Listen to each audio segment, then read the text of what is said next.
Assalamualaikum warahmatullahi wabarakatuh. Alhamdulillah, bagaimana kabarnya hari ini? Semoga semuanya dalam keadaan sehat walafiat dalam lindungan Allah Subhanahu wa taala. Selamat datang di Alfi Rizky Channel. Kali ini saya akan menyampaikan video pembelajaran tentang cerita fantasi. Oke, semuanya selamat menikmati.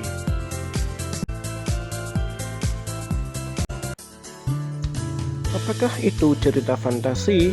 Sebelum kita melanjut lebih jauh, maka kita pahami dulu ciri-ciri fantasi. Oke, yang pertama, cerita fantasi mengambil sebuah peristiwa baik yang ada di dunia nyata atau di dunia imajinasi. Kemudian untuk tokohnya bisa berupa manusia atau makhluk lain yang kalian ciptakan sendiri. Kemudian yang ketiga, dalam sebuah cerita fantasi tentunya harus ada pesan moral atau pesan yang bisa disampaikan kepada para pembaca.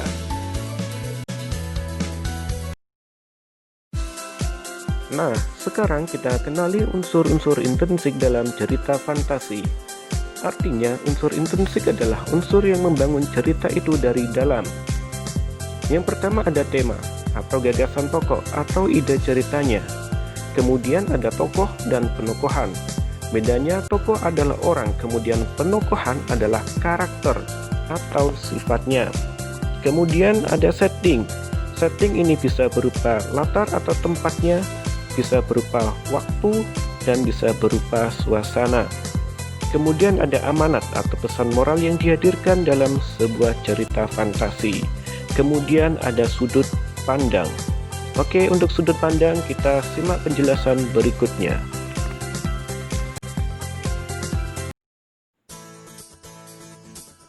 Sudut pandang terbagi menjadi beberapa jenis. Yang pertama, sudut pandang orang pertama pelaku utama.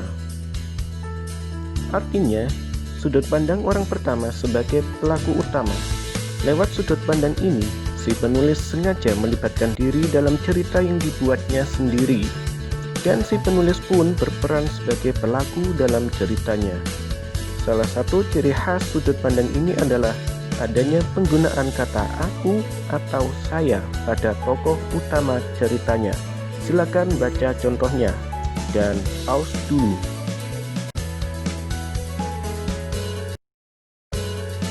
Kemudian, sudut pandang orang pertama sebagai pelaku sampingan.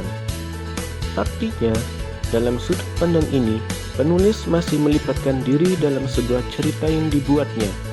Hanya saja, si penulis tak berperan sebagai tokoh utamanya, melainkan sebagai tokoh pendamping dari tokoh utama dari cerita yang dibuatnya.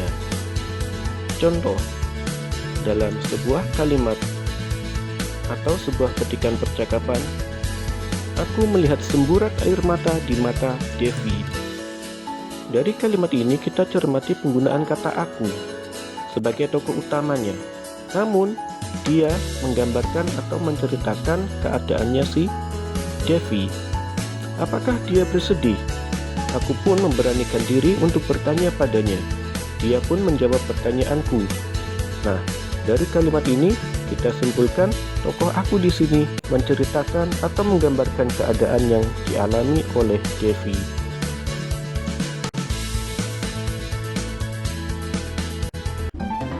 Selanjutnya, sudut pandang orang ketiga sebagai pengamat atau orang ketiga pengamat. Dalam sudut pandang ini, penulis sama sekali tak terlibat dalam ceritanya. Dia hanyalah berperan sebagai orang yang benar-benar menceritakan isi dari ceritanya. Dalam sudut pandang ini,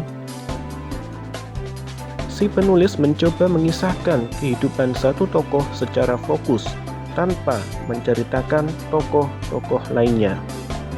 Simak dalam contoh kalimatnya. Marissa masih termenung di bangku taman itu. Dia masih tertusuk oleh ucapan lelaki itu. Sebegitu kecilkah aku di matamu? Gerutu perempuan berusia 20 tahun itu dalam hatinya. Nah, penggunaan kata ia dan dia adalah ciri khas dari sudut pandang ini. Akan tetapi, si penulis cerita juga kadang langsung menyebutkan nama tokoh dalam penggambaran sudut pandang ini. Jenis sudut pandang yang terakhir adalah sudut pandang orang ketiga serba tahu. Jenis sudut pandang ini sebetulnya hampir sama dengan jenis sudut pandang yang ketiga sebagai pengamat. Hanya saja dalam sudut pandang ini, si penulis tidak hanya menceritakan satu tokoh saja, melainkan semua tokoh yang ada di dalam ceritanya. Jadi bedanya dengan yang orang ketiga sebagai pengamat tadi adalah tokoh yang digambarkan. Kalau sebagai pengamat hanya satu tokoh atau fokus pada satu tokoh saja. Namun pada orang ketiga serba tahu menggambarkan semua tokoh yang ada di dalamnya atau menceritakan semua tokoh yang ada di dalamnya. Contoh, Marissa masih menangis terseduh di taman itu. Dia masih terpukul atas apa yang diucapkan Jordan kepadanya. Di sisi lain, Jordan yang mengucapkan hal itu juga menangis terseduh tatkala dia meninggalkan taman itu. Jadi jelas dari contoh ini ada tokoh. Yang pertama ada Marissa, kemudian yang kedua ada Jordan. Nah, artinya untuk orang ketiga serba tahu, dia fokus pada semua tokoh. Kalau orang ketiga sebagai pengamat hanya fokus pada satu tokoh. Jelas perbedaannya?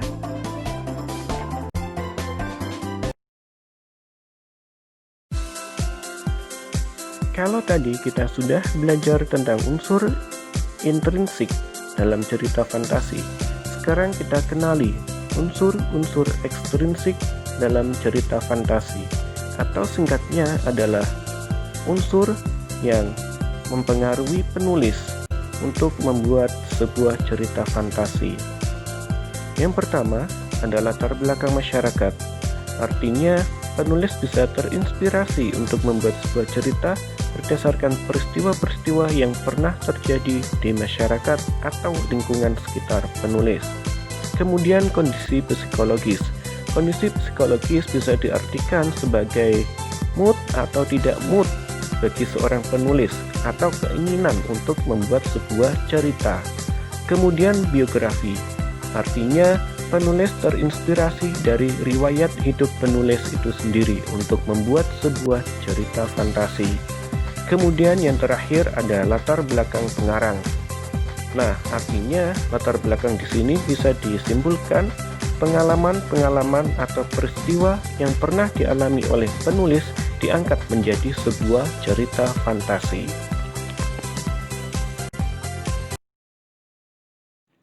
Nah, mudah kan untuk memahami cerita fantasi pada kesempatan kali ini?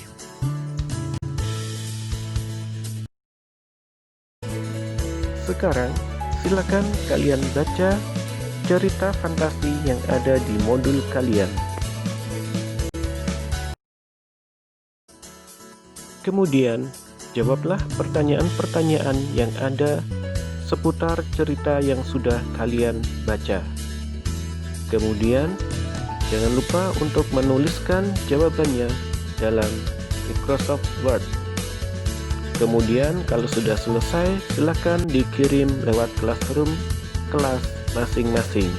Ingat ya, jawabannya diketik melalui Microsoft Word, kemudian dikirim lewat Classroom kelas masing-masing.